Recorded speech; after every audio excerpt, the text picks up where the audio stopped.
నాంపల్లిలోని BJP కార్యాలయంపై దాడిని ఖండిస్తూ ములుగు జిల్లాలో బీజేపీ కార్యకర్తలు ర్యాలీ చేపట్టారు. సీఎం రేవంత్ డౌన్ డౌన్ అంటూ నినాదాలు చేస్తూ ఆందోళన చేశారు. సమాచారం అందుకున్న పోలీసులు అక్కడికి చేరుకుని ఎటువంటి దాడులు జరగకుండా కట్టుదిట్టమైన చర్యలు చేపట్టారు.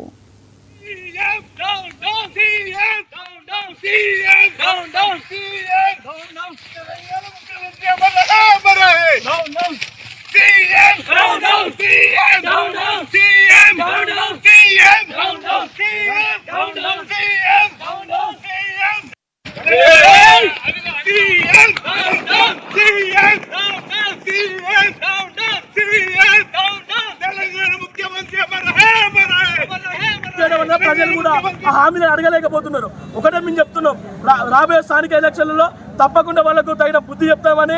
అదేవిధంగా ఈరోజు ములుగు జిల్లాకు చూసుకున్నట్లయితే మరి వేల కోట్ల రూపాయలు ఈ ములుగు జిల్లాలో కేంద్ర ప్రభుత్వం ద్వారా ఇస్తున్నాము. సెంట్రల్ యూనివర్సిటీ కావచ్చు, అక్కడ రామప్ప దేవాలయ అభివృద్ధికే కావచ్చు, టూరిజం హబ్లే కావచ్చు, ఇలా సీతక్క చేసే అభివృద్ధి పనులు ఎక్కడుండి వస్తున్నాయి. రాష్ట్రంలో లోటు బడ్జెట్ కూడా కేంద్ర ప్రభుత్వం ఇస్తున్నది. దాంతో ఈరోజు అభివృద్ధి చేస్తున్నారు. కానీ ఒక్కడే మీరు అయినా మేము ఏమైనా ప్రశ్నిస్తున్నామా, అయినా గొంతు చేస్తున్నామా? అభివృద్ధి కావాలని చూస్తున్నాం. ఇప్పటికైనా ఒకసారి కాంగ్రెస్ గుండాలు బుద్ధి తెచ్చుకొని ప్రజా పాలన చేయండి, ప్రజల కోసం పనిచేయండి. మేము కూడా ప్రతి దాడి చేస్తే కాంగ్రెస్ నాయకులే కానీ, కాంగ్రెస్ మంత్రులే కానీ, ఎమ్మెల్యేలే కానీ రోడ్డు మీద తిరగకు. మాది సంస్కృతి సాంప్రదాయ కార్యకర్తలం. దాని గురించి ఒక్కసారి ఆలోచించుకొని ప్రజల కోసం మేము గుండాలు అవుతాం. ప్రజల సంక్షేమం కోసం మేము పార్టీ కార్యాలయంపై దాడి చేసి కొంతమందిని గాయపరిచారు. దీనిని యొక్క కాంగ్రెస్ పార్టీ రేవంత్ రెడ్డి యొక్క పరిపాలనకు ఈ యొక్క మత్తు తునకలాగా ఇవన్నీ కాంగ్రెస్ యొక్క ప్రోత్సహించి గుండాలాగా ప్రోత్సహించి కార్యకర్తలను బీజేపీ కార్యాలయం పంపించింది. దానివల్ల అపారమైనటువంటి నష్టం జరిగింది. ఈ కాంగ్రెస్ యొక్క గవర్నమెంట్ వచ్చినాక ఇదొక మొదటి స్టెప్ ఇదొకటి. కానీ కాంగ్రెస్ చేసేదంతా మొత్తం బ్లాస్టింగ్లు, ఇప్పుడు ముందు జరగబోయేటి కూడా బ్లాస్టింగ్ చేసే సంస్కృతి వాళ్ళది.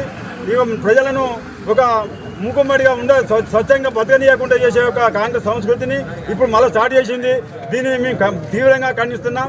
వీళ్ళు ఇటువంటి ప్రయత్నాలు చేస్తే ఇంకోసారి బీజేపీ తరఫున మేము ఎక్కడున్నా కూడా ప్రతి గ్రామంలో కూడా వీళ్ళను ఎదిరించి మేము ఒక ప్రజలను సస్యశ్యామలంగా ప్రజలను సుఖ సంతోషాలతో ఉండేట్టు మేము దానికి ప్రయత్నం చేస్తాం. దాన్ని చక్కగా చేసి ప్రజలను సుఖ సంతోషాలతో ఉండాలని ఆయన ఇచ్చిన హామీలన్నీ నెరవేర్చాలని కోరుకుంటున్నాం.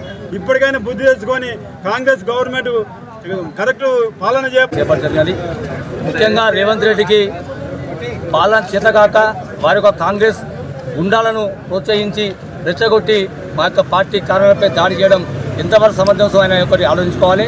మేము ఒకటే చెప్తున్నాం, రేవంత్ రెడ్డికి కాంగ్రెస్ పార్టీ నాయకులకు ఒకటి ఖబర్దార్ చెప్తున్నాం, మీకు చేత కాకపోతే గత దిగండి, కాకపోతే తప్పని క్షమించి ప్రజలకు మీకు క్షమాపణ చెప్పుకోండి. అప్పటికైనా మిమ్మల్ని క్షమిస్తారు ప్రజలు. ఇది ఇటువంటి అరాచక పాలన కొనసాగిస్తాం. రౌడీ పాలన కొనసాగిస్తుంటే ఎవరు కూడా కార్యకర్తలు ఊకోరు. మాది జాతీయ పార్టీ. జాతీయ పార్టీలో జాతీయ స్థాయిలో ఒక ధర్మానికి, దేశానికి